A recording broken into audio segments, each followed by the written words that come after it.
Father, man used to be the respected father. It's like, no, I don't realize the times get harder. The darker night without reminder still is laughter. Circumstances made me what I am. Was I born a violent man?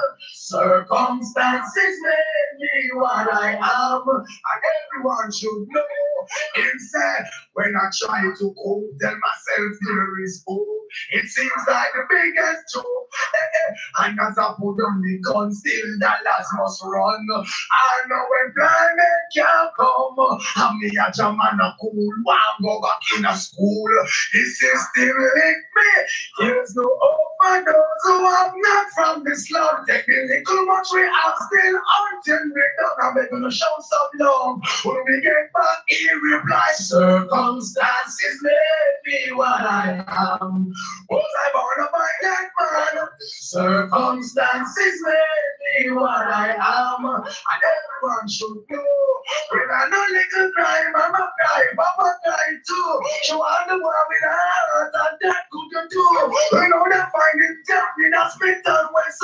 6 weeks and change now. The hearing miss.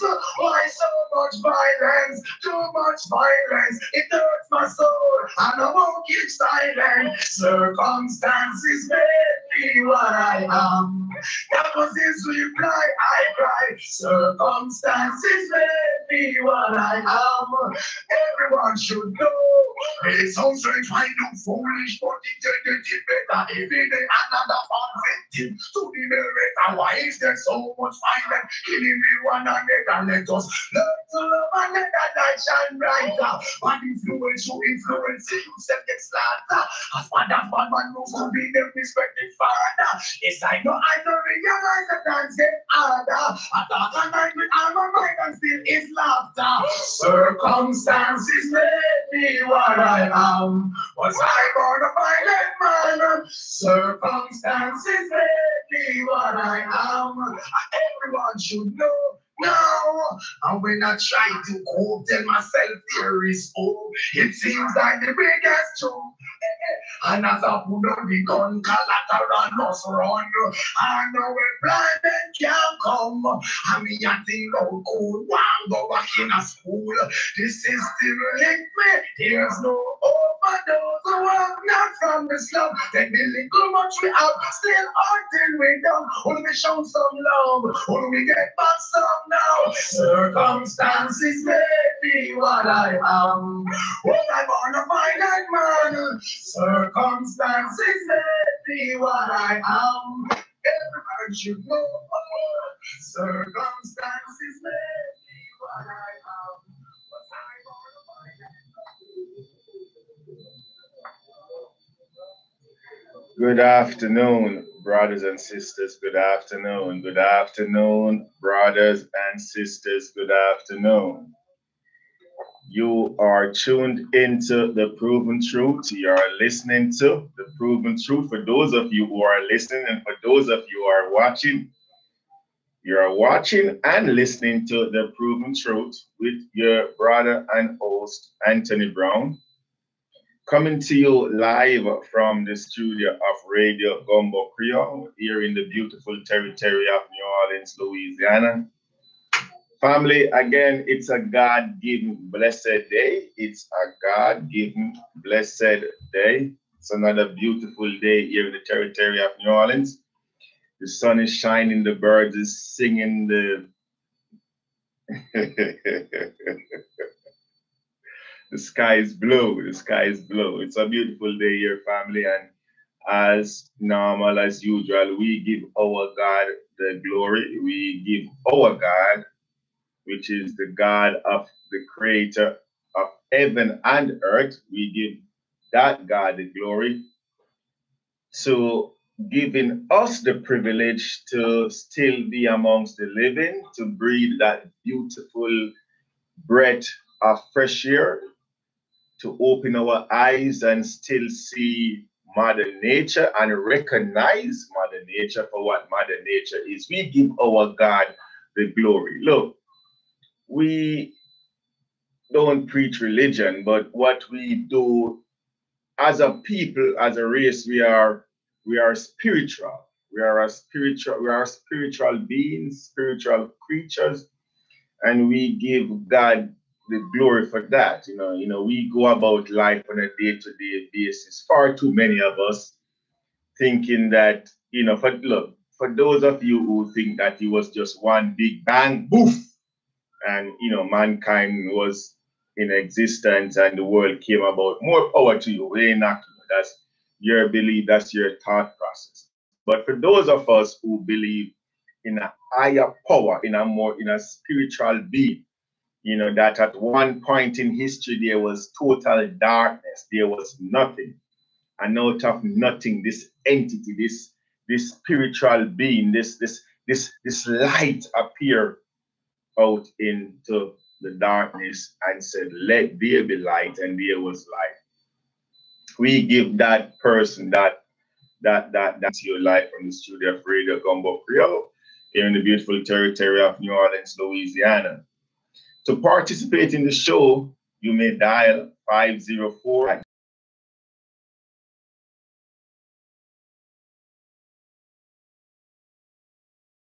Whatever your truth is, whether misguided or not, to speak your mind, to let your voice be heard, you can call us at 504-303-8922.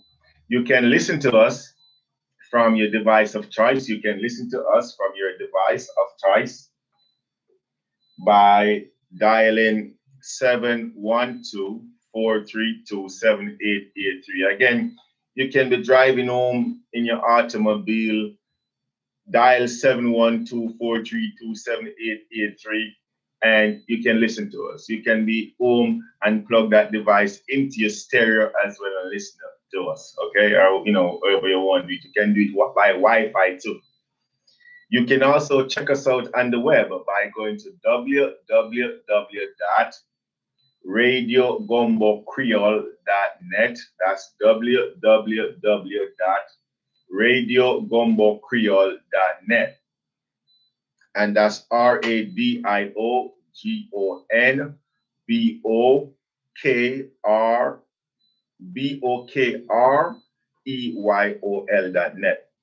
We live stream this and every show, family. We live stream this and every show on the Facebook.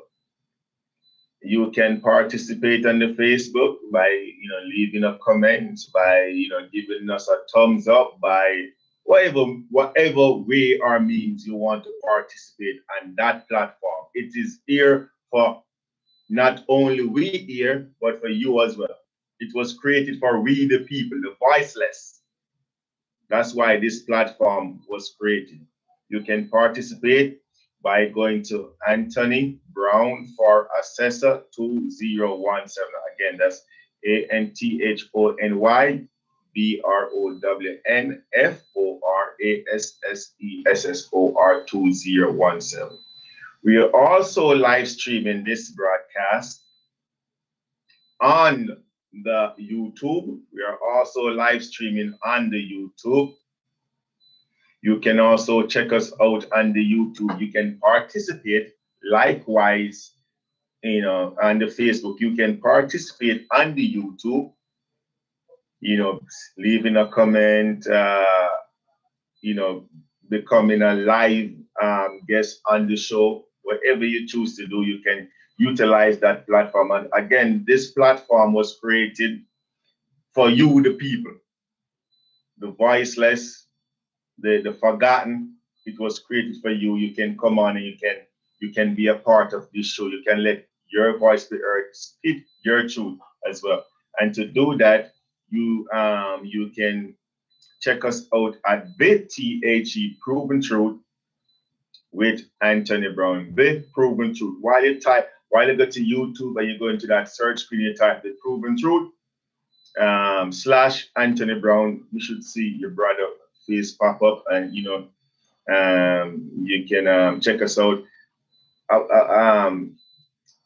You can also view previous show on the YouTube. That's one of the places that we choose to archive this show, so that future generation can see that we didn't sit around on our backside and did not do nothing during the time of tyranny, during throughout this 21st century, 2018, and whenever we start this fight, this struggle, future generation, and for the pundits and for the critics to go back and see that we actually did take a stand, we actually put something out there for the public to see. Also, it's also out there so for the check finders or the fact finders, or you won't call themselves, you can go back and you can refer to any one of these videos, and you can so levy your comment or your accusation, whatever it is you wanted to do.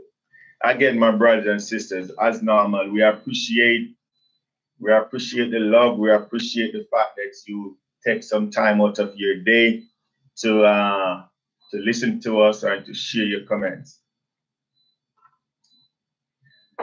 We, the people of these United States, it's the United States. We, the people of the United States, in order to form a more perfect union, establish justice, ensure domestic tranquility, provide for the common defense, promote the general welfare, and secure the blessings of liberty to ourselves and our prosperity, do ordain and establish this Constitution for the United States of America. The United States of America Constitution, family. All governments, notice the document didn't say some government or a part of the government. What did it say? All government of right originate with the people, is founded on their will alone, and is instituted to protect the rights of the individual and for the good of the whole. Its only legitimate ends are to secure justice, to secure justice, to secure justice, to secure justice for all, preserve peace, promote the rights, and promote the happiness and general welfare of the people. The Louisiana Constitution, yes, my brothers and sisters, the Louisiana Constitution, still in full force and effect. The latest edition, 1974, despite all what the political corrupt politicians here in the territory of Louisiana, try to say or would like you to believe otherwise, it's still in full force and effect, my brothers and sisters. Believe that. Take that to the bank. Write my name, Anthony Brown, on it and cash it. It's the law. Louisiana Constitution. We are going to emancipate ourselves from mental slavery, because whilst others may free the body, none but ourselves can free the mind. Mind is our only ruler. Mind, M-I-N-D, is our only ruler, sovereign. The man who is not able to develop and use his mind is bound to be slave of the other man who use his mind. Oh my God. Oh my God. My brothers and sisters, let me read it. It's so beautiful. I love it. I got shiver in my body. Let me read that again. Wow. Wow. we are going to emancipate ourselves from mental slavery. Because whilst others might free the body, none but ourselves can free the mind. Mind is your only ruler, sovereign. The man who is not able to develop and use his mind is bound to be the slave of the other man who uses his mind. Oh, my brother, Marcus Mosiah Garvey. Marcus Mosiah Garvey. Brothers and sisters, that is a quote from one of our ancestors, from a true black leader, from a true black man who loved the black masses, the black race, black people. That's a quote from our brother Marcus Mosiah Garvey, someone who inspired me on a day-to-day basis, not because the brother came from the birth land, or not because we are from the same birth land, but here is a brother, here is an ancestor who, because of his love for the masses, could give us a beautiful quote such as this one. A matter of fact, for those of you who know the late, great Robert Nesta Marley,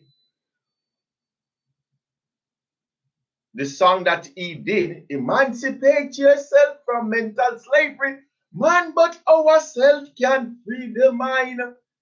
Have no fear for atomic energy, cause none of them can stop the time. How long shall they kill our prophets while we stand aside and look? Ooh, some say it's just a part of it. We got to fulfill the book. Oh, me. That's where the quote came from. We are going to emancipate ourselves from mental slavery. Now, my brothers and sisters, you see why we have to refer back to our ancestors. Why we have to refer back to people who we can point at and who we can call out and say, these people truly had love not for only themselves, nor for the immediate family, but they truly and genuinely and sincerely had love for the black masses. They truly did, and they prove it in the works. Not only by speaking, but in the action, they prove that they truly love the black family, the black man, the black woman, the black child. They truly love us to the point where a lot of them make the ultimate sacrifice. Look, they didn't have to do it, my brothers and sisters. They didn't have to put themselves out there on a limb. They didn't have to take certain action, but they did it just because they had genuine love for the black masses and they see the plight that as a race, as a people who was facing and going through. Right? The first speech Marcus Mosiah Garvey made when he came here, he trembled like a leaf and fell to the ground on his face. The first true audience that our black ancestor had, he fell on his face. He was so scared and timid when he looked out and see the multitude of people, black people. He was so scared. My brother, something came over him. He's like, oh, what the hell am I doing here? But did he run to the corner and lick his wood and then come back out? No. He had so much love in his heart for black people. He went and he observed preachers of the day of during that time. He observed them and he take on to himself a posture which would ignite the masses. We love, we honor, we respect our ancestors. We make mention of Marcus Mosiah Garvey, Nanny from the Maroon, Paul Bogle, Fred Hamilton, Maurice Bishop, Malcolm X, Carter G. Wilson, Harriet Tubman, Thomas Sankara, Samuel Mackell, Bookman Juti, Toussaint Louverture, Jack Dessalines. My brothers and sisters, that's only a few. This is our list. This is our personal list. This is our personal list of our ancestors who we choose to honor on a day-to-day basis for the sacrifice that they made for us. For me, I recognize that we are now living in a time where we have black people who just think that they are here just because of their own free will. No, mind you, for everybody that listening to us right now and watching us via these live streams media, we here at the Proven Truth are black conscious. We are black conscious, not black ignorant. Let me just put that out there. We are black conscious, we are not black ignorant. And we are speaking right now from the perspective of what's been happening to the black masses of the black race since the 1600s. Since the 1600s. Now look, we are not putting any timeline neither, and us as a society or as a dynasty or as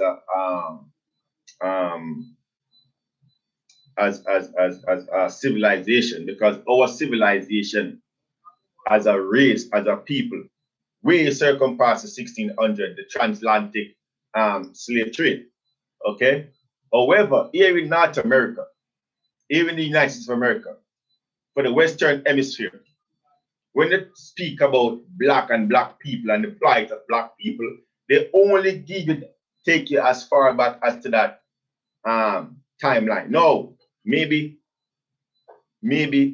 it's because to them there wasn't any, well, the level of exploitation as we now know it, maybe it wasn't beyond that point, right? Or maybe they are trying to hide certain things, so they give it to us from that timeline. We recognize the fact, and we know the fact that our civilization supersedes what's here today in this 21st century. Recognize that. We know that. We are not asking you whether or if or but. We are telling you. We are making this statement. All right. So what we are saying is that we are talking from our perspective or from our point of view as it relates to culturally and from a race point of view, you know. And in saying that, we have black leaders or black ancestors too, right? Like a Malcolm X. Let me take that back. Like a Martin Luther King. And many others who recognize who the fight and the forefront start from a racist base or from a race base or from a race perspective. However, then evolve to the human being perspective. They recognize that, yes, as a race, as a group of people, as Black people, as descendants from Mother Africa, we have been treated, we have been exploited, we have been circumvented. The worst of the worst has happened to us, and that's what elevates a lot of our ancestors into the fight. However, for a few of them, they take on the fight in a more grander scale or on a grander level as it relates to the human right. So it wasn't now about just Black people, it was about all people. So whether you're Black, you're white, you're brown, you're yellow, you're pink, you're blue, you're whatever color you want, take onto yourself. We had ancestors who was fighting on your behalf as well. And we can just about say that again, those ancestors, and that's the reason why, my brothers and sisters, you're going to be hearing Anthony Brown talk about our ancestors until the day I join them ancestors. You know why?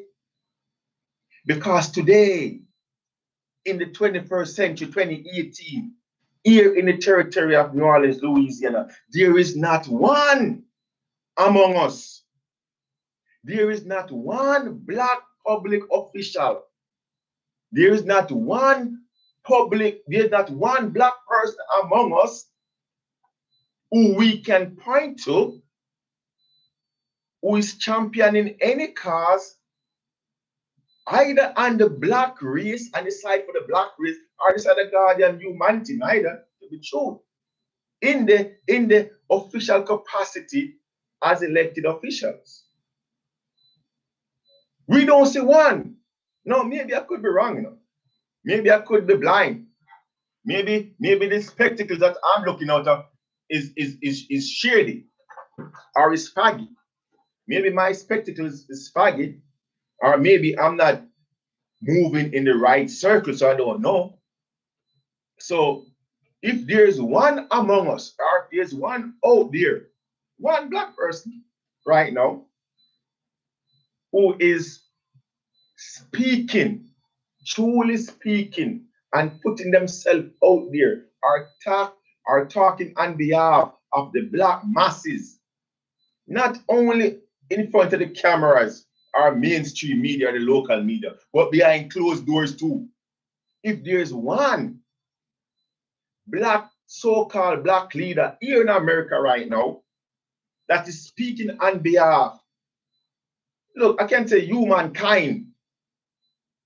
Show me or show me her who is speaking not only in front of the cameras, but behind closed door, who is speaking not only when it is time for them to get re-elected to public office, but when they're in office. Show me, call your brother and tell me, man. Again, the number is 504-303-8922, or hit them on Facebook or YouTube. You follow what I'm saying? Now, that just gonna carry us into our main topic, our argument for the day. Look, my brothers and sisters, I've been saying it for some time now that I'm on the job. No, I'm not getting paid. I'm not getting bribed. Or I'm not meeting anybody in the dark room, but I'm on the job.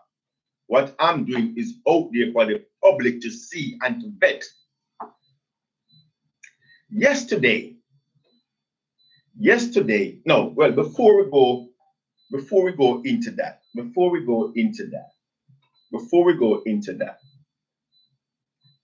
we are living in the territory of New Orleans, Louisiana. New Orleans, Louisiana, right? And this territory is a dominantly Black territory. It's a dominantly Black territory, meaning the ratio of Black to white or to others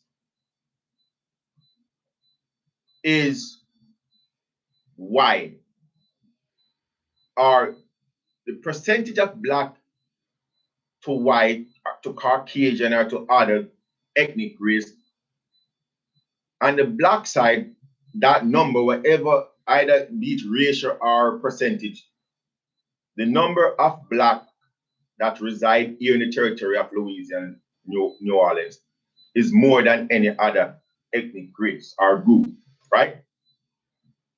And it reflects itself in our elected officials, our public officials.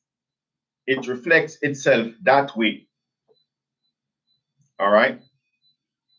Now, we elect somebody to office back in, when was it? In 09, November 09, November 13, 09, we elect a gentleman by the name of Williams Jenkins Jefferson. Right? November 13, 2009. Jefferson was, oh, no. Let's back up. My bad. that was the day he was sentenced. Let's see something. Williams Jefferson, born March 14, 1947, is an American former politician from the state of Louisiana. He served as a member of the House of Representatives for 9 years, okay, from 91. So in 1991, we elect Williams Jefferson to serve in the United States House of Representatives, the party to which he was a Democrat. We elect him to serve or to represent we the people from the 2nd Congressional District, right? From the 2nd District. Now, he was the first, well, let me read a little of the autobiography for you from Wikipedia.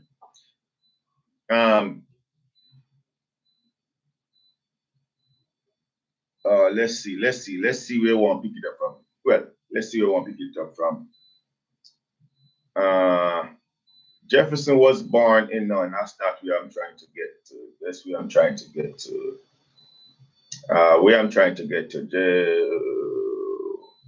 Okay. Let me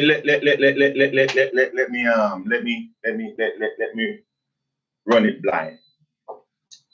In a nutshell, let me summarize it. He was the first black elected official from New Orleans after the Reconstruction that was elected to serve the people of the 2nd Congressional District. Okay, he was the first black elected official to serve we the people,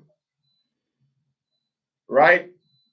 What ended up happening to his nickname is Dollar Bill Jefferson. And I tend to want to say Dollar, you know something, Dollar Bill Jefferson. What happened to this prominent black figure, black leader?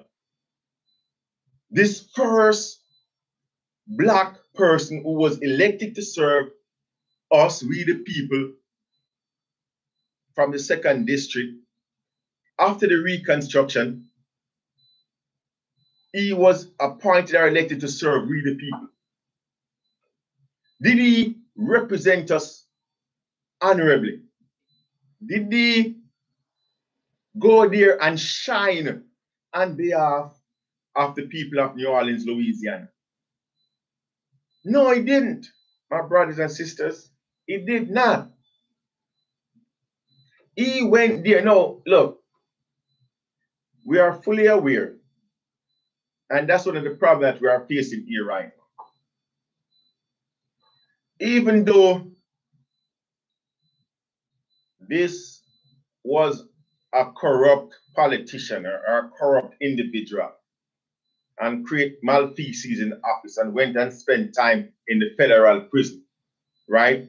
Even though Dollar Bill Jefferson was a corrupt individual, right? We have people here who still love him and still tend to surround themselves around him.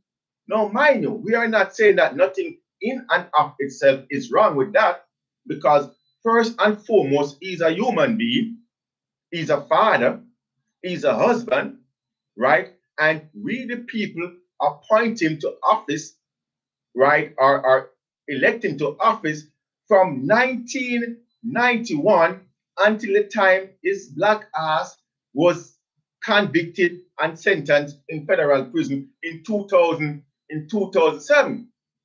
I'm sorry, in 2009, right?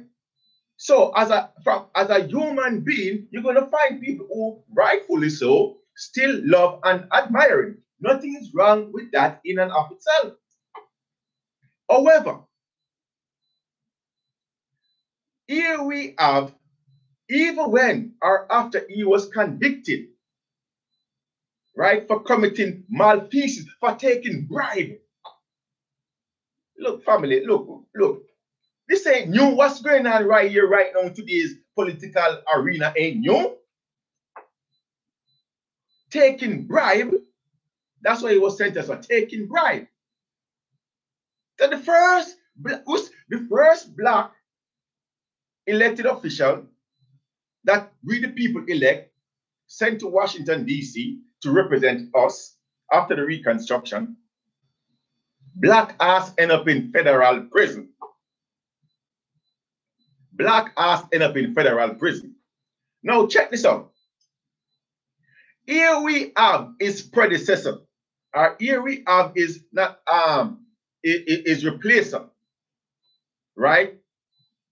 In a person by the name of Cedric Richmond. Cedric Richmond, my brothers and sisters, I've been telling you guys, I'm on the job. I'm on the job. Yesterday,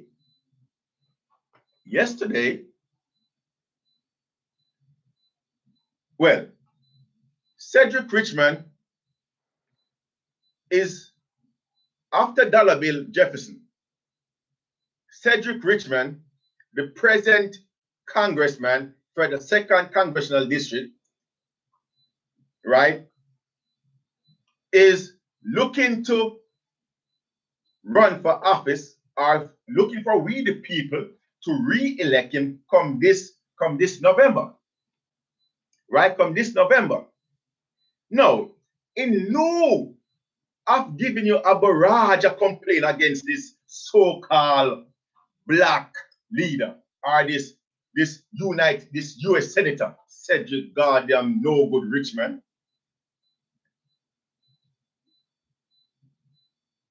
here we have, and also, look, this guy right here, Cedric Richmond, you know his position in the US House?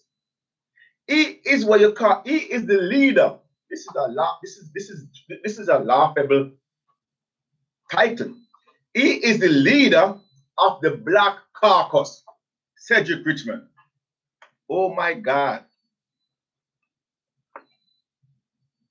What did Cedric Richmond did on behalf of the people of Louisiana that we can point to and say, good job, more so on behalf of the black people here in New Orleans, Louisiana?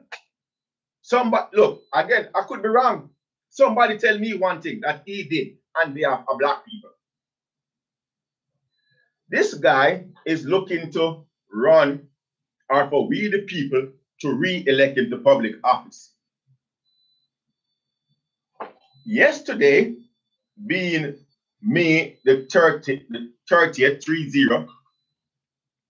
he held an event. Now, for those of you who don't know New Orleans very well, look, it's not like I know it very well neither. But work with me. This guy, Cedric Richmond, held this event, right? And he's first and foremost a black democratic representative of the people for the 2nd Congressional District, right?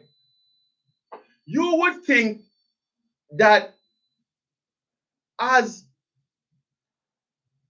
for the 2nd Congressional District and being a black democratic elected official, he would want to surround himself or create or hold certain event looking to where you got dominantly black businesses, dominantly black people, the vast majority of the people who will be voting for him would be living or congregating. You would think common sense, that's where he would choose to hold his event. And you would think that that event too would be without a dollar figure associating with that meet and greet or with that event. Follow me for a second, family. I want to make sure I'm clear enough. So here we have an elected official. We the people elect Cedric Richmond to represent us in Washington, D.C. We the people did that. Now he's looking, because his term going to be up, he's looking for us, we the people, to re-elect him come this November. All right? He has been going out, one, into dominantly white communities. His events carries a dollar figure. The one that we went, look, yesterday, he was in what you call it, the CBD. Cedric Richmond was out in the CBD yesterday, holding an event. And for you to attend that event, you have to contribute. You can contribute $50 or $100. Now, look, myself and a couple of my patriotic friends, my law-abiding friends, went. Why did we go? To meet and greet Cedric Richmond or his crony friends? No. Family, we went and we break ourselves down in 2 groups, and we went to the venue. Inside one folder, we had some flyers, and inside the other folder, we have another set of flyers. In one set of flyers, it was the flyer for the recall. This is the flyer, my brothers and sisters. I'm going to read it to you guys. This is the flyer that we have, and this is what the flyer says. It says, the committee to recall Harold G. Williams, Assessor Orleans Parish, Chairman Anthony Brown, Vice Chair Kevin Matthews. We the people deem it fit to recall. So this was a recall petition flyer that we have out there, informing, because we know what time of day it was. We know, based on 1, the location of this venue, 2, the name of people or the people that was listed on the flyers or the posters that have been sent out all over social media for weeks now. And 2, that there was a dollar figure associated. Look, poor people have time to pay money to talk to the elected representative. You follow what I'm saying? Poor people don't have time. I don't have the money. Or why should we, the people, pay to see a Cedric Richmond talk for 5 or 10 minutes? It wasn't for we, the people. It was for his kissers, cronies. Would you believe the amount of judges that was there? Would you believe the amount of judges that was at Cedric Richmond event? Do you believe the amount? Look, family, we went there with one purpose and one purpose only. We know that at an event like this, you would see the people, the kiss-ass people, the people who want to associate themselves with political figures. You would see the people who don't care about the fact that here we have a Cedric Richmond, a black representative, right? When him and Obama, look, when Obama came here into Louisiana, he came here with Cedric Richmond. Did they come out in New Orleans East, where it was Katrina devastated, and we're still under recovery right now? Did they come? Did Cedric Richmond take Obama to his largest electoral geography here in the territory of New Orleans? No, he didn't. He didn't care about us. He wanted Obama to meet and greet people who they think that who are socially and politically elites. That's where Cedric Richmond care Obama to. Then he don't give one rat's ass about we the people. So he's showing it right now. Yesterday, when we look on the caliber of people that was going into that event or that venue, it was people that we recognize, members of the judiciary, members of the legislative branch, members who are people who are trying to impress or to be a part of the political elite or the political machine, people who will sell out their brothers, mothers, and sisters just so a Cedric Richmond can call the name. We have people like that right now in New Orleans. Oh, the blush. Oh, he called my name. Did you hear it? He called my name. He called my name. He called my... That's what we have. We have people right now. Look, one lady, she came up to me. Oh, your face look familiar. Where do I said, yes, you know me. Yes, you know me. I came to your boss, Dale Atkins. Look, I said, look, I was looking for Dale Atkins too. I didn't see her. Let me show you something. When Dale Atkins was running for office, was running for the 4th Circuit Court of Appeal, this right here, my brothers and sisters, is Cedric Richmond endorsement of Dale Atkins. That's how they operate here in New Orleans. One hand washes the other. They don't care about the rule of law or justice, or about the average person on the street. They care less about that crap. They care about, look, I'm holding this event and I want you to come out and endorse me, contribute to my re-election fund, so I can go there and I can talk more, or you can go there and talk on my behalf. Here was, look, why would, family, I've been saying for a long time, look, I care less now. Look, I said it yesterday in front of at the venue. The people of New Orleans yesterday, for $100, could go and shake or meet with the leader of the political machine, the Godfather, Cedric Richmond. For $100, you could have done that. Why would Cedric Richmond, being the representative of the people, the 2nd Congressional District here in the territory of New Orleans, Louisiana, why would he be so deeply vested or deeply rooted in every single political race that's conducted here? Why would he choose to look? There is not one single race, whether be it judicial race, whether be it legislative race, whether be it administrative race, that this little criminal bastard, fake cast black, so-called black leader, ain't in or a part of, or don't have a say-so in. Not one.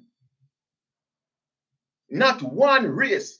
Here is he endorsing Dale Atkins for judgeship.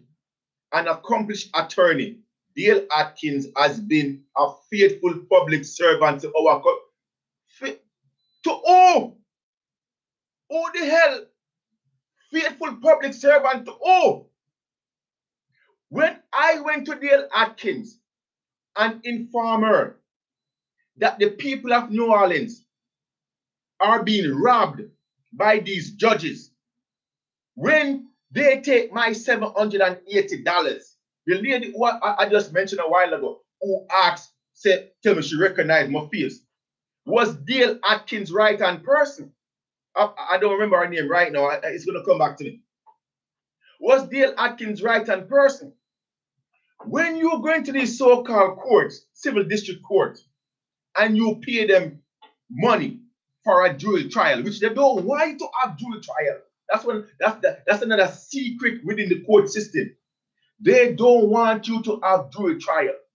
Or they don't want 12 people to sit in those boxes because that's how they can manipulate the system and rob your black ass or your white ass or whoever you be. When I inform them that they are charging fee and not providing a service, and that I should get back my money, my $780 hard-earned dollars that I give them, right? So I could have a trial, so I could put Civic Source, Errol G. Williams, and criminal Mitch Landro on the stand. They didn't give me back my money. They told me that, look, it's a fee and we don't give back fee. I pay for a jury, and there was no jury, and I didn't get back my money. What you call that? That's theft. Oh, I recognize your face. Yeah, you recognize my goddamn face. Because you robbed me. You and Dale Atkins and all of you in civil district court robbed not only me, but you've been robbing the people of New Orleans. My brothers and sisters, you see, what we're doing here, you know, we're connecting the dots now. And that's how you know them. That's how you know them. When a Cedric Richmond have an event or a function like this, who you think come out to this function? The average people? No. The only average people that was at the function yesterday, right, was the people that was on the outside handing out these flyers. I and a couple others was handing out these flyers, outlining to the people and everybody that will take a flyer that we have criminals here in the territory of New Orleans acting like political players, right? Mitch Landro, Civic Source, and this person calling herself Judge Etlin Sims Julian. We also had my brother, Nooniman, Beldan Baptiste, out there and out flyer too, right? Giving to people, telling people, look, you have a chance. You have a chance to make come this November. You can put this fake ass so-called Black Caucus leader Cedric Richmond on the ballot. Man, look, do you know that this guy lose his license as an attorney how many times? You know how much time this guy lose him goddamn attorney? I don't even think him about him can practice law no more neither. There we have myself, Beldan, Nooniman, Baptiste, and other people out there and not fly, telling people, look, this guy charging you $100 to shake him on, to donate to his campaign. We ain't charging you jack shit. We ain't charging you nothing. You can meet with us any day, the day or week or night, and we will have a constructive dialogue about the issues that are affecting the people here in New Orleans, Louisiana. We will have a dialogue, and you don't have to contribute to us. You don't have to give us, you don't have to write us a check, nor put any money in our kitty. You don't have to do that. So here we have Belden, Nooniman, Baptiste out here yesterday, telling people, look, I was chanting like crazy. I was chanting because I want every single person who was writing a check to this fake ass so-called black leader that Baptiste for Congress. So we have people walking in supporting Cedric Richmond. What the hell did Cedric Richmond or have Cedric Richmond done for anybody here in New Orleans, Louisiana, away from is the people who directly supporting it. It's political cronies that's supporting it. Nothing. Would you believe the amount of look? You know who was there yesterday, my brothers and sisters? Paula Brown. Paula Brown. That judge on the fourth, or call herself a judge, on the Louisiana Court of the Court of Appeal. When she was walking past, she couldn't even hold her head up straight. She was like a goddamn pig walking past us yesterday. And when she do that, she have to have an assistant, just like that goddamn this fake so-called black leader. When he passes with 3 bodyguards. Look at that. You can't even come into an event solo by yourself. You have to come with a barrage of people. Escort. Because you fail to look. Let me tell you something. When this so-called black leader was passing, what do you think? Did you think, look, for those of you who know me, did you think I keep quiet and didn't say nothing? Did you keep us? Did you think I just smile and ask to shake his hand or ask to call me? No. I call this clown out. You know who again was there? Brissette. Look, family, look. A lot of you may not know, but this is what I'm trying to say. Every single person that was there yesterday supporting Cedric Richmond are people who you look.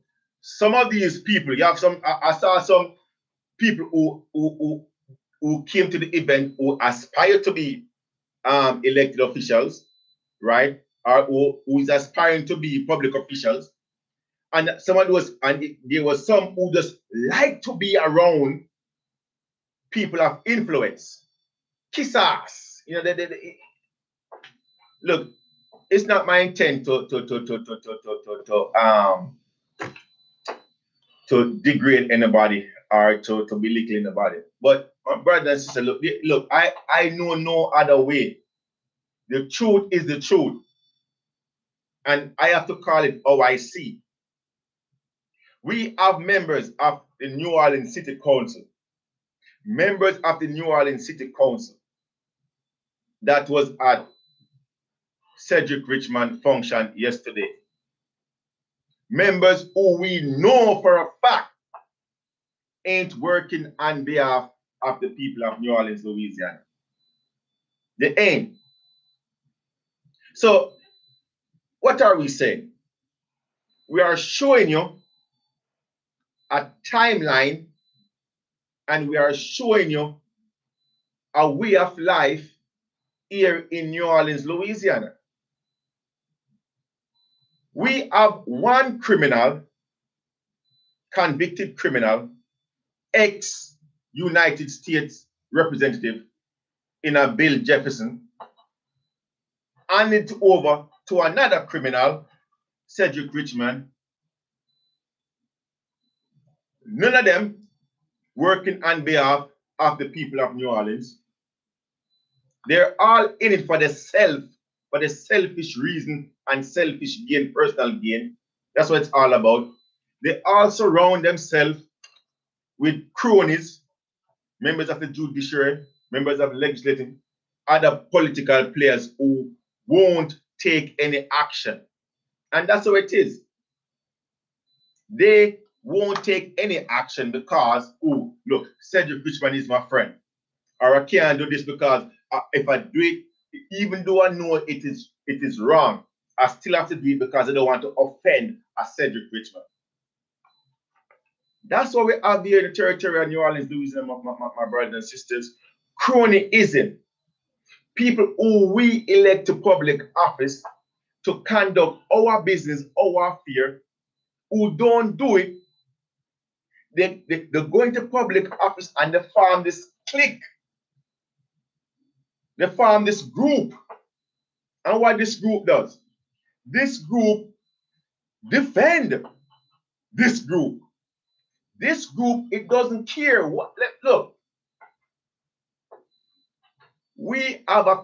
I'm going to show you how deep it is in my family, and this is what I'm trying to get to. I'm trying to connect the dots for you, and that's why I'm trying to be so calm and poised here. There is a saying where I come from that a thief defend a thief. You know, if you're a thief, you ain't gonna call it another thief. Because maybe one day you're gonna want him to defend your ass too. When you get caught. You see what I'm saying? One hand washes the other. Look, it's at all level here. Just go ask your governor. Go ask John Bell Edwards. John Bell Edwards said, tell it to us. When we point out to John Bell Edwards that look, J Banks is a shady character, is not following the law, is breaking the rules of the Constitution by having more than one homestead exemption. J Banks is working with and conspiring with Errol G. Criminal Williams to defraud the people of Louisiana. You know what John Bell Edwards told us? This was what John Bell Edwards said, and I quote, J Banks defend me or endorse me when I was running for public office. So that's the reason why I'm endorsing him right now. That was the governor of Louisiana who said that, family. That was the governor, John Bell Edwards, who made that statement. J Banks, who is now the sitting council member, oh my God, who is now a sitting council member for District B, is now sitting on the New Orleans City Council as a councilman for District B. You see what I'm talking about? So right off the bat, we know we have a shady character. We have a criminal. We have a dishonest person. Yes, he shared this. You know why? He signed on the dotted line that he know that there's only one homestead exemption, or he's only entitled to one homestead exemption, and he only has one homestead exemption. So he's a liar. He's a deceiver. He's a criminal. He's a crook. And your governor endorsed him. Your governor, John Bell Edwards, didn't call him out. You know? He didn't say, look, I'm not going to endorse you. He said, yes, I'm going to endorse you. You know why? Because you endorse me. But more than that, family, I'm going to show you why the likes of a John Bell Edwards, the likes like a Cedric Richmond, and all of them can get away with all of this cronyism. And I need some help. I'm going to show you, and I'm going to have a true journalist. Look, your brother ain't a journalist. No, I'm not. I'm far from it. Even though we're doing some serious journalistic work here. I tell you that. And covering the fact that we have deep-rooted corruption in Orleans Parish and in Louisiana. We are doing some serious journalistic work here that even the local media, it's so serious to the point that the local media don't even want to touch it. When we have people in New Orleans losing their property all over Louisiana, matter of fact, losing their property without any constitutional basis, and we have political actors taking bribe from a private corporation, right?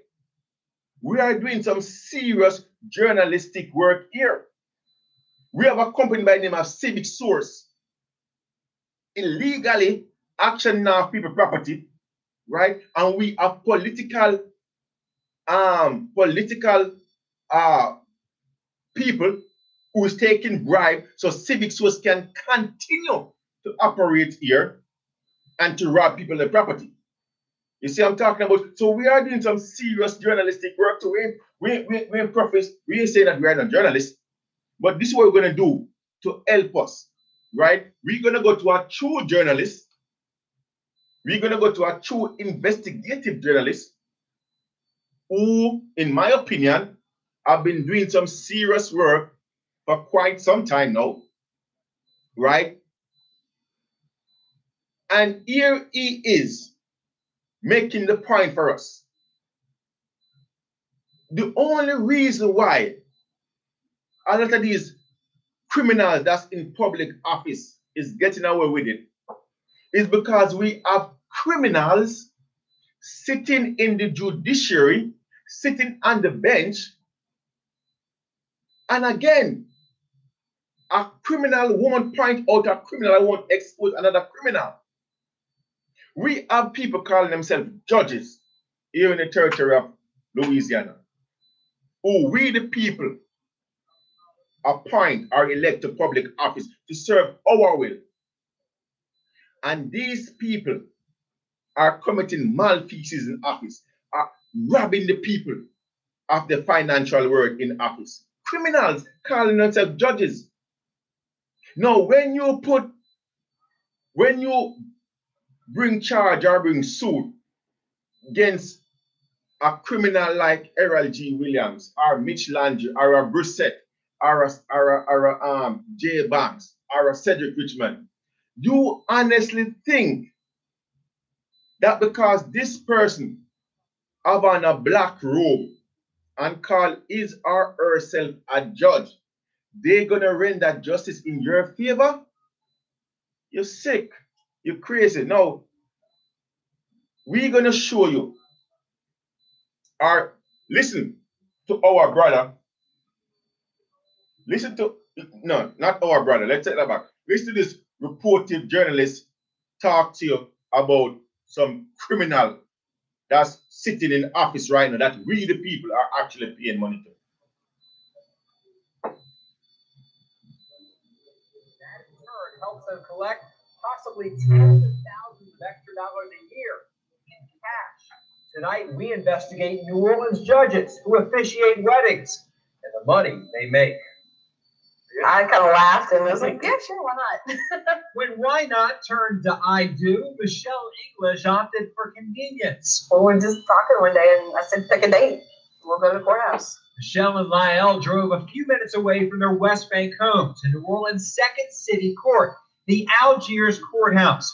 The secretary told them the judge charged $100 and they must bring cash. I thought it was a little expensive. Their 1 o'clock wedding started 90 minutes late after the judge returned from lunch. How long was the ceremony?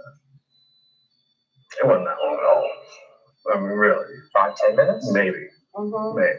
But what they're learning from our investigation has them feeling ripped off. That's not cool at all. And the Tulane law professor outraged. This is shocking. 4 New Orleans judges perform weddings in their courthouse. Hey, how much does it cost to get married by your judge? In First City Court, next door to City Hall, judges Angelique Reed, Veronica Henry, and Monique Boreal charge $80 to officiate a wedding in the courthouse during the workday. You said $100 for a ceremony? On the West Bank at the Algiers courthouse, Judge Tina Anderson Trahan charges $100. According to financial disclosure forms, all 4 judges filed with the state Supreme Court, they keep that money as additional compensation between 5 and 20. Family, real quick. Did you hear that? They filed with the Louisiana Supreme Court. They filed with the Louisiana Supreme Court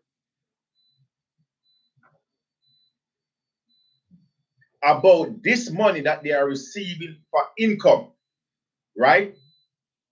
Now, look, this is one of the problems that we are having. How can you expect criminals to police themselves?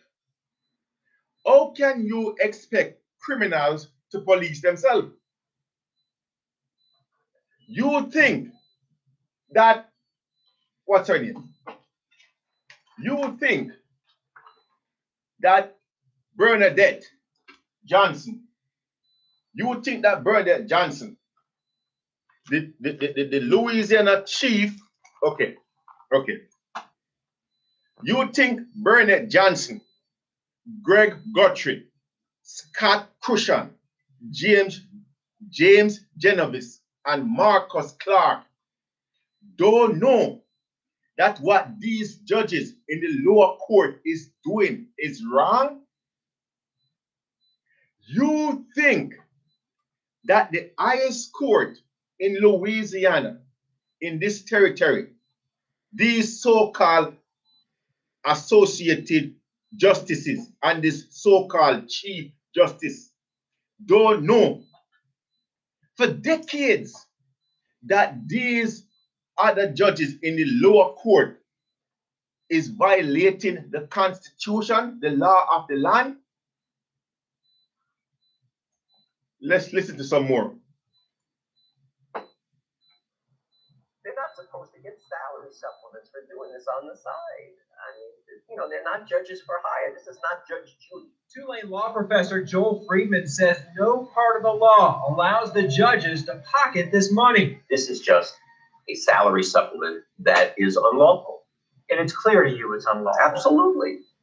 You've read the law. Yes. No doubt. No doubt. Clear in writing. Yes.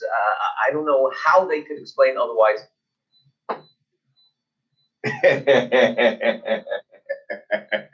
Family, you hear that? Hold on. Look, again, I say on this program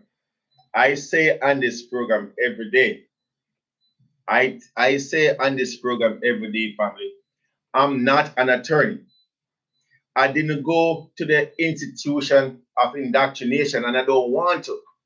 I would never dare ever step into one of them institution of indoctrination just so I could become a part of that private club, that private organization, the Bar Association. So when I say that they are criminals and that they are breaking the law, you can say, man, look, Anthony, you don't know Jack. Quiet, keep him out. You can say that. And you have a right, because I'm not an attorney. The water that I drink is different than the water that they drink. You see what I'm saying? We are in two different boats. I don't know what them teach them when they go into these institutions for the 3 and the 4 years, and for however long they go to these institutions of higher learning. I don't know. But here we have it from the horse's mouth. So if you want to become an attorney, you have to go to one of these institutions of higher learning, right? And this is the person you're going to face. This is the person who's going to be teaching you how to become an attorney, right? He's going to be teaching. He's a law professor. This guy is teaching people to become lawyers, attorneys. So if this teacher of the law, no, look, you have to give credit where credit is due. Here is a teacher of the law. This guy is a law professor. Big title, right? Knowledgeable in the law. And this, look, my 2-year-old could understand what this guy just said. It is illegal. They are breaking the law. This is a law professor who is telling this investigative journalist that these people that call themselves judges are breaking the law, are criminals. And the only explanation that he could give or associate is that, oh, we've been doing it for a long, they've been doing it for a long time. Does that make it right? So, you mean I could jump into my neighbor's backyard or jump through my neighbor's window eat all the food in the fridge or steal the money and steal the jewelry. And all I have to say is that I've been doing it for a long time, so I cannot be charged, or no repercussion can come because I've been stealing for a long time. Look, it's not me saying it, it's a law professor saying it. He's saying that the only explanation that can be given is that they've been doing it for a long Man, look, we cannot look, this ain't a soap opera, this is real goddamn life. Let's play it some more. Other than this is the tradition, everybody's always done it this way. For proof, let's dig into state law. First and second city court salaries cannot exceed the salary of New Orleans criminal and civil court judges. It's important to note the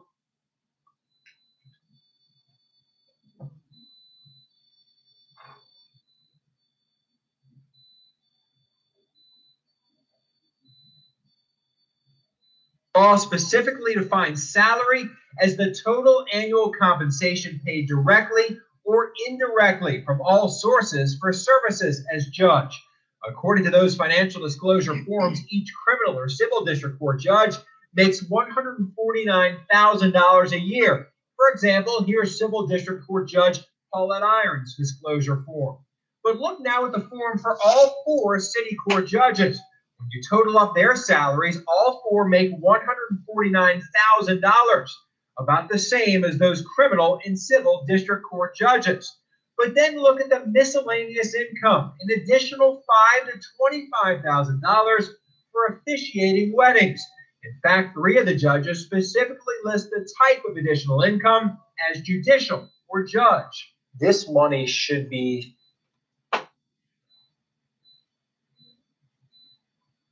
Family, did you hear that? Did you hear that? Again, your brother ain't no attorney. But did you hear that? They list and public document that the work that they are doing is judicial. If me or you did that, our ass would be in court, in jail, in prison for forgery. No, here we have judges. No, look, I don't know if it's me alone. You know. These are the people that you go in front of to seek justice inside these courts. These are the people who are supposed to look on the law and interpret the law as it was written by the legislative body. Here is the people, and these are the people who are misapplying the law. A matter of fact, it's not even misapplying. There's no goddamn misapplying here. They are breaking the law for a financial gain. And you offended when Anthony Brown called them criminals? Let's listen some more. if the money is supposed to remain with the court and the judges are keeping this money instead, what does that mean? I believe that they are misusing public funds. Misuse of public funds. I would That's think serious. so. Yes, Lee, this is very serious. The amount of money is irrelevant. Irrelevant. I don't care if it was $500. I would like to know why these judges believe they are entitled to payment for judicial functions they are performing in the courthouse during the working day. Where do they think they have the authority to get this additional supplement to their salary? If their salaries aren't good enough, they should stay in private practice. According to financial disclosure forms, this has been going on for at least a decade. Judges being paid as much as $25,000 more than the law allows. This is part of their job. They're doing it during the workday at their workplace. State law does allow city judges in Alexandria and Monroe to receive additional compensation for officiating a wedding. Friedman says that strongly suggests if the legislature intended judges in New Orleans to pocket wedding fees, It would have indicated so in the law. It cuts to the integrity of the judicial process. That's what's so upsetting about this. The 4 judges declined our request for an on-camera interview. They tell us they have no record of how many weddings they officiate a year. But there's more. A section of state law does address weddings in first and second city court. It says for every marriage in the courthouse during office hours, there shall be a charge of $5. Wow. Really? $5. Sam, we got shafted. You got duped. that You got robbed. the law, the judge overcharged Michelle and Lyle $95, who possibly did the same thing to every other couple, tying the knot. The judges are I'd crook like to know where the money's going. While Judge in our Tina pocket. Anderson Trahan married Michelle and Lyle, she earned her regular salary that day. The judge also paid herself their wedding fee, an additional $100 in cash, a small slice of the thousands of extra dollars she takes in every year, money likely meant for the court, getting pocketed by people elected to uphold the law. If you show me proof of that, that's wrong. It is. That there's no excuse for that, really. And I don't feel good about it. I mean, how many other people have they taken advantage of? All right, the judges say this part of the law authorizes the performance of weddings in court and charging a fee to perform those weddings. But Joel Friedman says this part of the law only allows the judges to charge $5 for a wedding in the court, not 80 or 100. It doesn't say anywhere they can keep. Family, this is one of the things that we are facing. Now, all these people call themselves judge, or all these people even get a law degree. They can't read. These people have problem comprehending the English language. Look. These people have problem comprehending the English language or the written words. You talk about me? I'm a superstar compared to these judges. Here we have judges, you see, quoting the law and interpreting the law when the law ain't ambiguous, family. When the law is straight and direct and precise. They interpret it or they quote the law. They quote the law so that the law may benefit them financially and politically. That's the problem that we are having in these courts. We take certain argument. Look, when we take this document, when we take this document to them, that's why we are in the fight right now. That's why we are where we are at right now. Because when we take this document, which is the law, the Constitution, and we turn to Article 7 of this law, Article 7, Section 25 of this law, right? And we said, look, there shall be no forfeiture of property for non-payment of taxes, period. What the hell you don't understand about that? Huh? There shall be no forfeitures of property for non-payment of taxes. What the word forfeiture mean? To be taken away, to lose, right? For what does non-payment mean? Non-payment means when you don't pay something, right? What the hell is difficult to understand about that? How much people in Louisiana lose property because you don't pay tax? How many people in Louisiana lose property under the disguise that you don't pay tax? Property tax, it says right here. Huh? No, these judges right here, this is what the law says. Look, it's their law too, in the family. It's in the watered down version of the law too. It says, charges for performance of marriage ceremony and insurance of marriage license.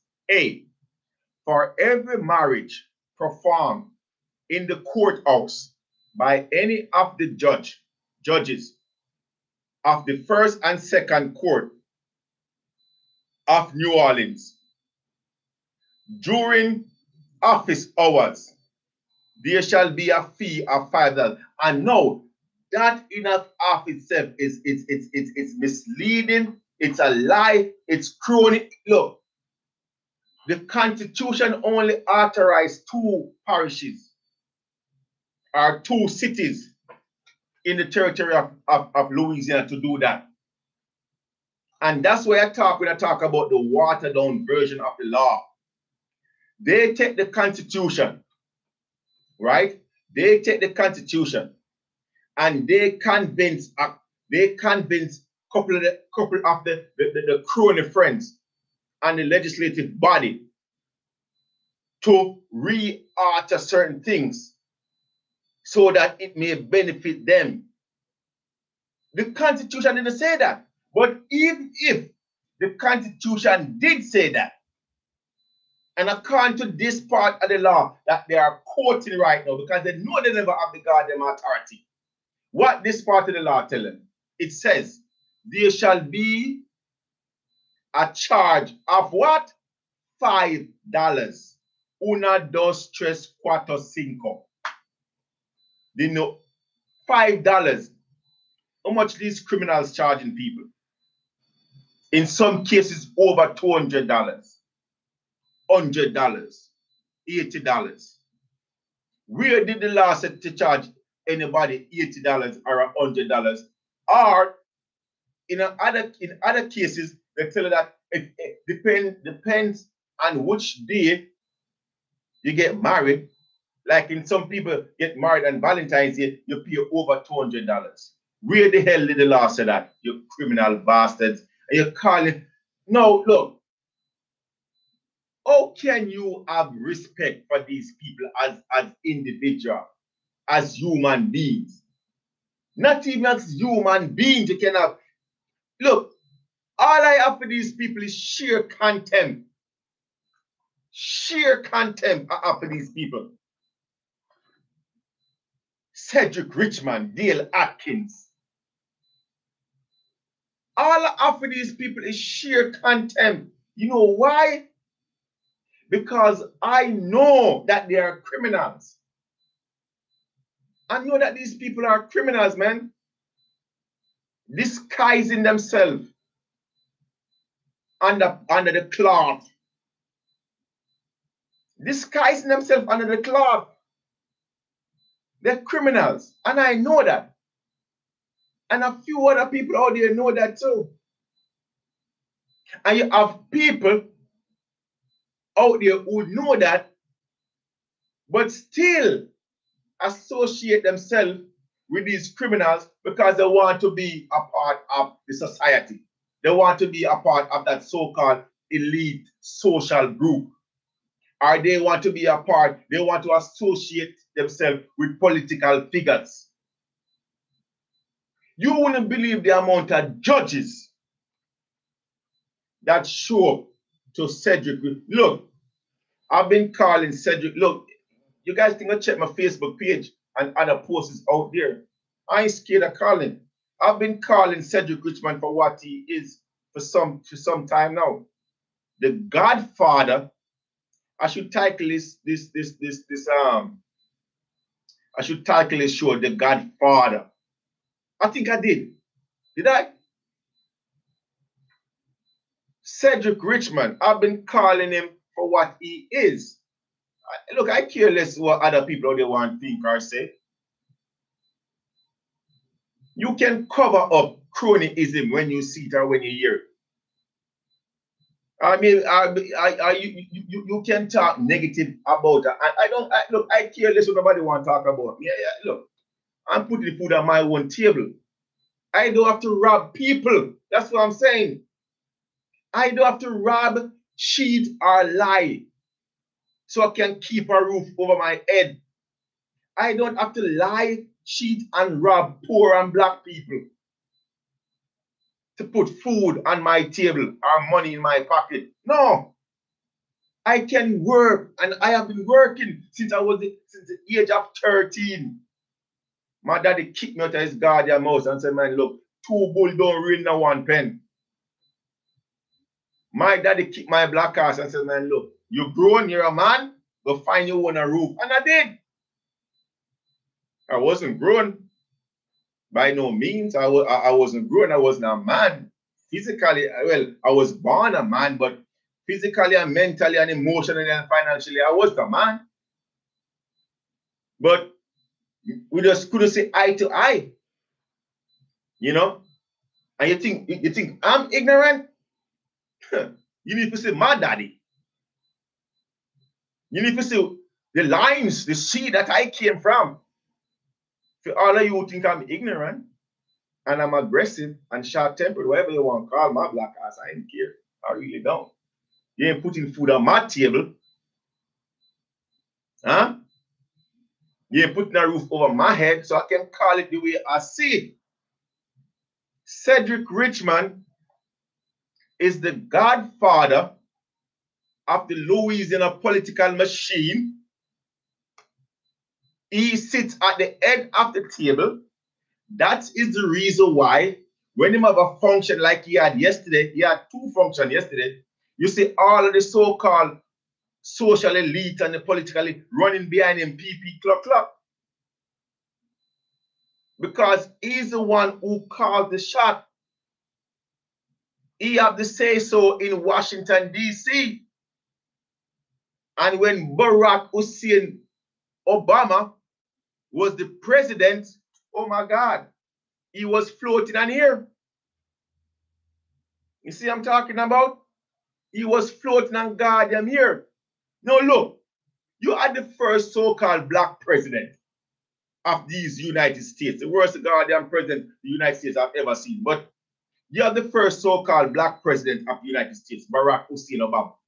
And you have this black congressman who, there was bodies, you know.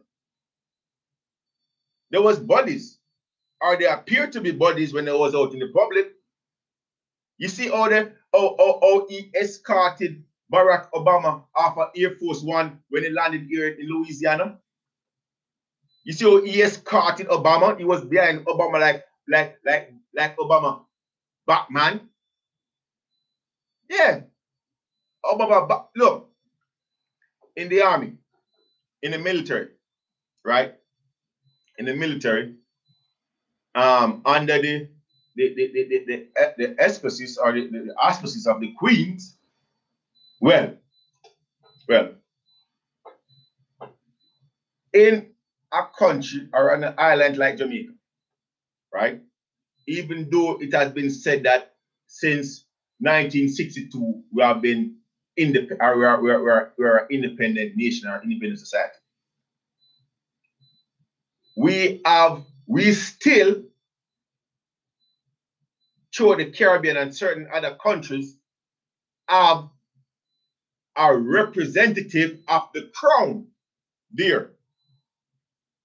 In the case of Jamaica, we have what is known as a governor general. The governor general sits in authority for the queen. And again, listen to this oxymoron. We're supposed to be an independent society since 1962. The land of my birth I love so much. We're supposed to be an independent society, an independent nation. And we have what is known as a governor general. I'm going to tie it in for you for a second. Give me a minute, I'm going to tie it in. Now, the governor general is assigned an officer or somebody from the army, from the military, normally a captain in rank. Normally a captain in rank is assigned to the governor general. As, listen to this is the title, is Batman. And what is his authority or his duty? It's to wipe the governor general's ass.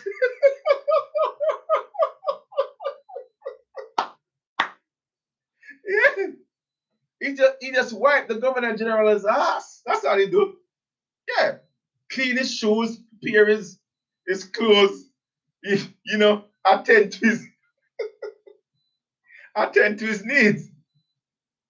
That's what he does. No. We're talking about a grown ass man taking care of another grown ass man like he's a baby. You see, I'm talking about like he's sick or he's disabled.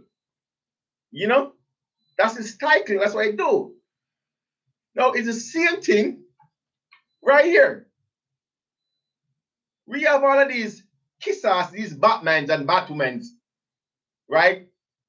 Kissing and lurking on it, Cedric Richmond, to the point where they're contributing anywhere from $50 to $100 just to see this little prick right here talk about rerunning for office, or, you know, want people to go there and talk on his behalf so he can be re-elected for public office. What did the hell this little New Orleans prick did for nobody in New Orleans or in Louisiana? Huh? What did he do? Behind closed door. What? Where is that piece of legislative act?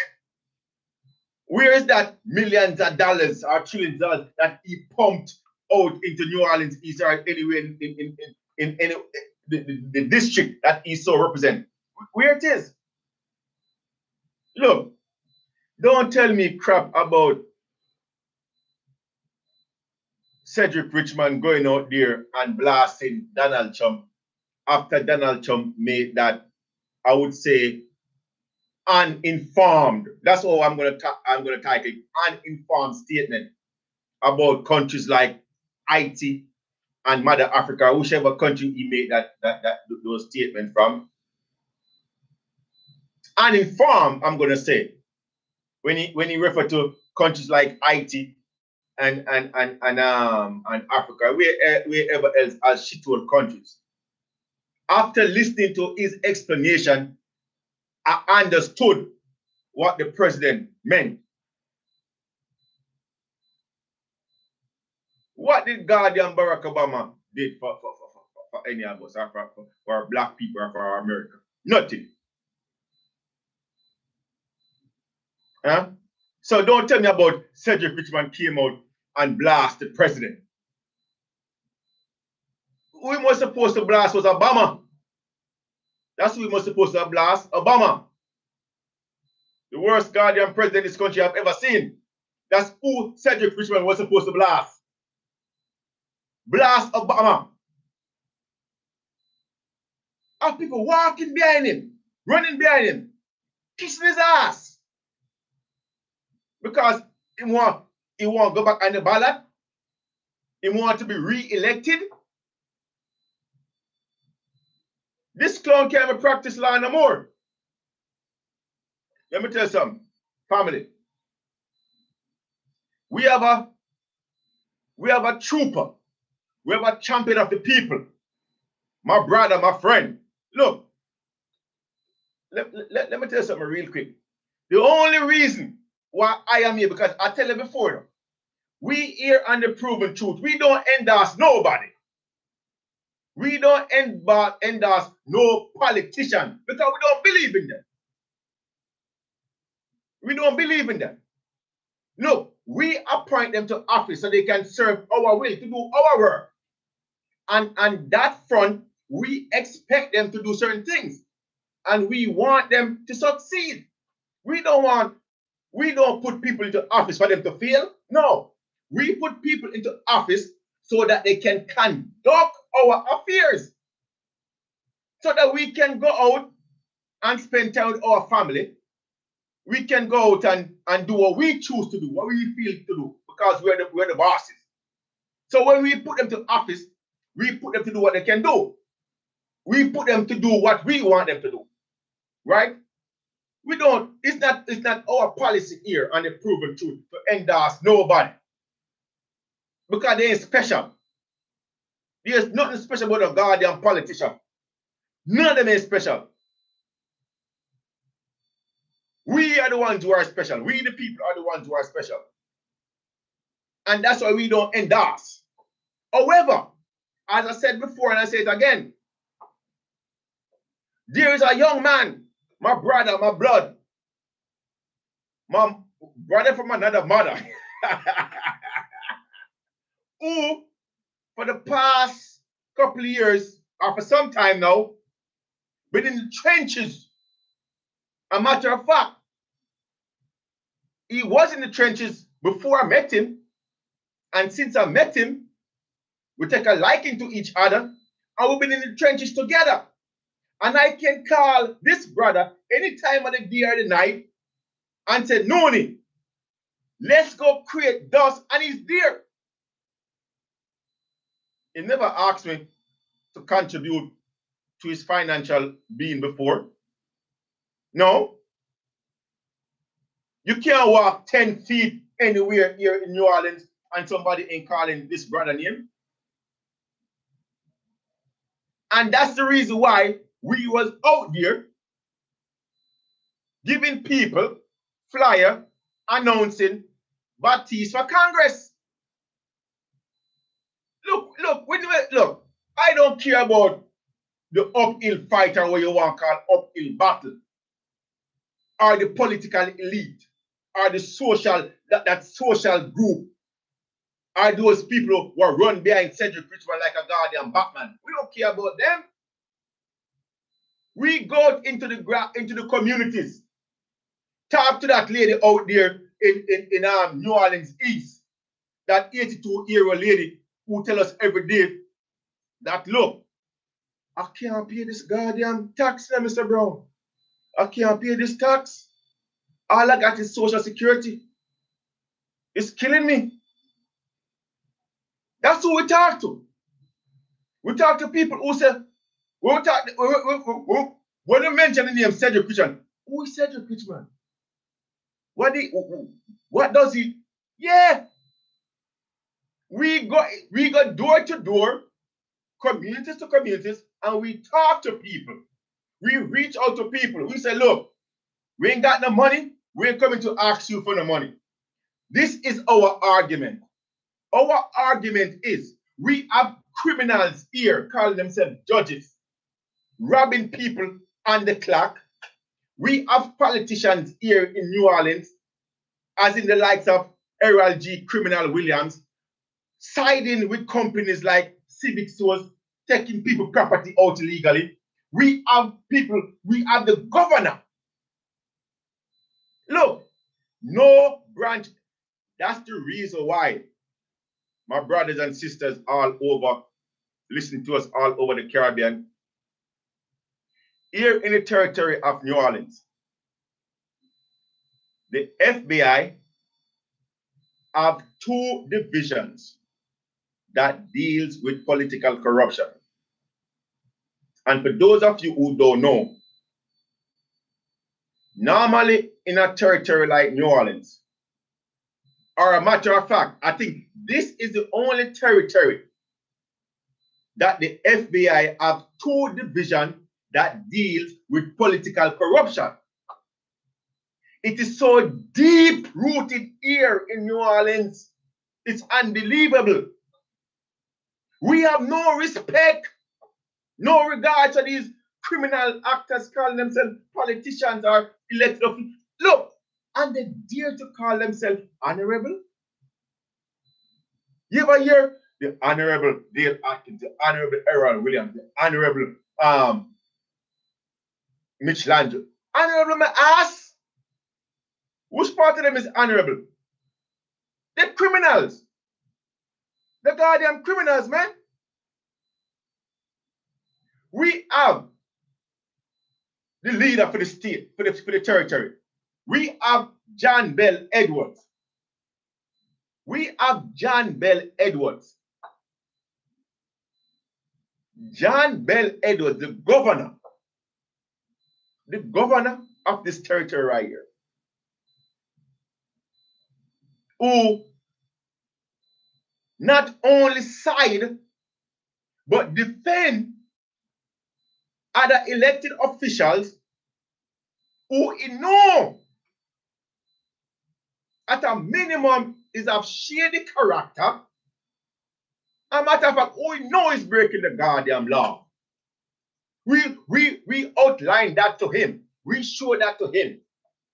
We say, look, Mr. Governor, Mr. Governor, sir, how can you endorse a J Banks to sit on the city council, Mr. Governor? How can you do that, Mr. Governor? J Banks is breaking the law, Mr. Governor. Mr. John Bell Edwards, how can you possibly took an oath to the Constitution, sit in the people's house there in Baton Rouge, collecting a salary for you and your wife, driving around with security paid by us, and endorse somebody who you know, Mr. Governor, is a criminal, who's breaking the law, Mr. Governor? How can you endorse such a person? You know what your governor said to us? Your governor told us. He was like, look, J Banks endorsed me when I was running for office. I'm going to endorse him. Mr. Governor, he's a criminal. You're endorsing a criminal to go sit on the city council, New Orleans City Council, so he can commit more atrocities, he can rob people, he can expose where he's going to be exposed to billions of dollars and billions of assets. Mr. Governor, why would you do that, sir? Oh, I'm just scratching his back because he scratched my back first. Oh my God. Here we have. I don't think we have time to play it right now. Here we have the governor, John Bell Edwards, taking a bribe. Now, family, I'm trying to show you that it don't look. The stream is dirty from the top. The stream is dirty from the top. Here we have a governor who's supposed to appoint people to boards. They create these boards. They have these authority where they create these boards to oversee and govern certain activity. The governor have the authority to appoint people to this one particular board. Now, the people that he so appoint to these boards supposed to be independent of the activity that the board supposed to be overseeing. What does that mean? It means if you are a teacher, if you're a teacher, and there's a board that governs teachers. I'm just giving an example. Work with me. And there's a board that's supposed to govern teachers. If you're a teacher, or you have family members who were teachers, or maybe your husband or your wife died and leaving you a salary, right? You're collecting social security or whatever, because somebody in your family or close to you was a teacher or some way, form, or shape related or conduct some type of business as a teacher or in that old facility, in that old occupation before. You cannot be, because you have a conflict of interest, you cannot be appointed to the board. I hope I make myself clear. So, where there's a conflict of interest, a slight or a large one, you cannot be appointed to the board. Now, here we have the governor, John Crooked Bell Edwards.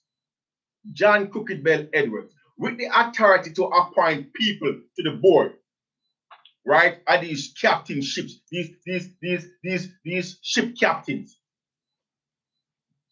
And these people are supposed to be independent that sit on the board. John Bell Edwards gonna go around the corner take a bribe, take money. And look, every single time, and that is why, family, it is so important for you to look. And that is why we have what is known as the ethics board, right? The ethics board and then there's a next one, the financial board, financial ethics board, whatever you want to call it. But this body that regulates or monitor financial campaign, right? Our financial donation. Here we have when these criminals take the bribes, like John Bell Edwards and the Mitch Day Landry and the Stacey Head and the Cedric Richmond and the Errol G. Williams and Judge Etlin Sims and all them. When all them take the bribe, you know they call it or they try to disguise it as. What do you think they try to disguise as? Campaign contribution. Campaign contribution. That's what they want we the people to believe that is campaign contributions, a goddamn bribe. And then that amount of money that they disclose as campaign contribution, you think that's the only amount of money they're taking from these people around here with that have interest? John Bell Edwards took a bribe from the president of the Pilot Association to put 3 people onto this board, right? People who directly have a conflict of interest, right? And without look, why would he verify it? Him know what time of day it was. There's no reason for him to verify or look. Because he knows he's taking a bribe. He knows these people have a conflict of interest. To the point where these guys are getting over $500,000, in some cases over $600,000 a year for salary, plus other expenses in the amount of over $40,000. And John Bell Edwards is going to tell us that we have a financial crisis here in Louisiana. You think that we are stupid, Mr. John Bell Edwards? You think that we are buffoons? We ain't got no common sense? You taking a bribe over here. You giving special interest money over here. You misappropriating the funds, the taxpayers' funds. You giving people tax cut, institutions who are supposed to contribute to the tax purse of the territory. You're giving them what you call tax break just because you trying to secure your political aspiration for a second term, or maybe after you leave Guardian office. So you're giving away the legitimate revenue according to the Constitution. You're giving away the legitimate revenue, right, of the territory. And we're talking about this is your sixth. This is the 6th time the legislative body is undergoing a special session. A special session.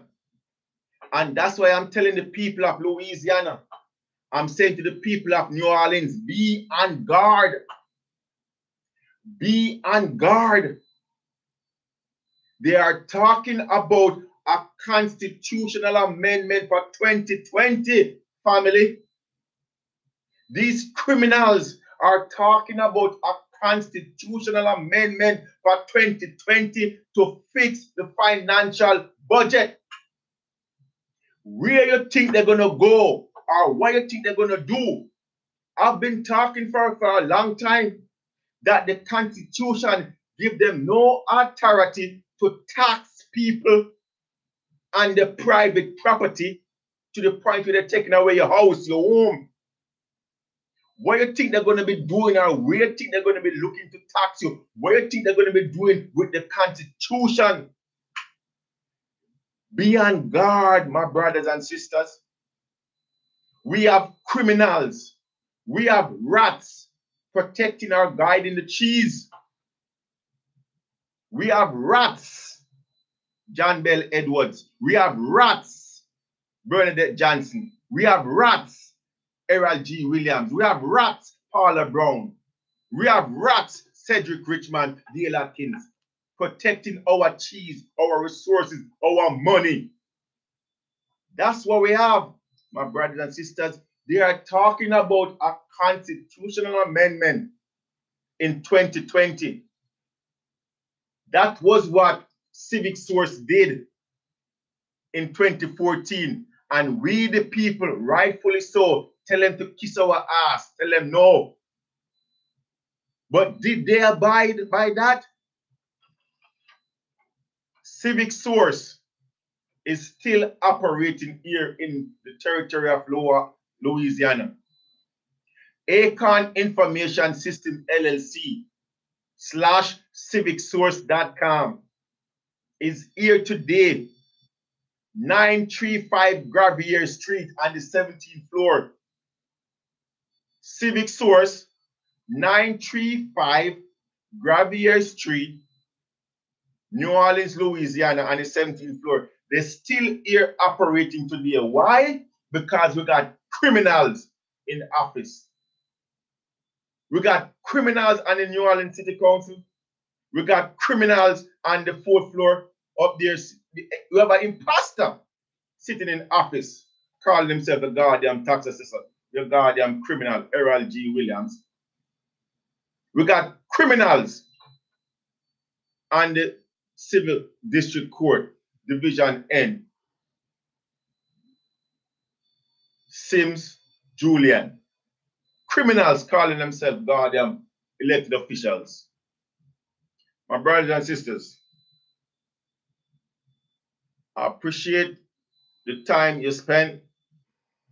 I appreciate you guys participating in the program. We must be on guard. We must stand up and recognize our rightful place as the bosses, as we the people. That is why we have the label here as the most politically corrupted state in the union. My brothers and sisters, Anthony Brown, much love.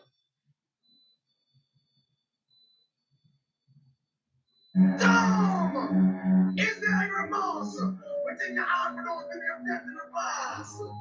Those who came across your path, their life they've lost. Sure. Are you blind? Say, circumstances made me what I am. Was I born a violent man? Circumstances made me what I am. Everyone should understand. Circumstances made me what I am. Was I born a violent man? Circumstances made me what I am. Everyone should know. It sounds strange, might sound foolish, but things are getting better. Every day another bad victim to the narrator. Why is there so much violence killing me one another? Let us learn to love and let that light shine brighter. Bad influence to influence the youth and get slaughtered. As bad man used to be, the respected father. It's like no, I don't realize the times get harder. The dark and night without my mind, I still is laughter. Circumstances made me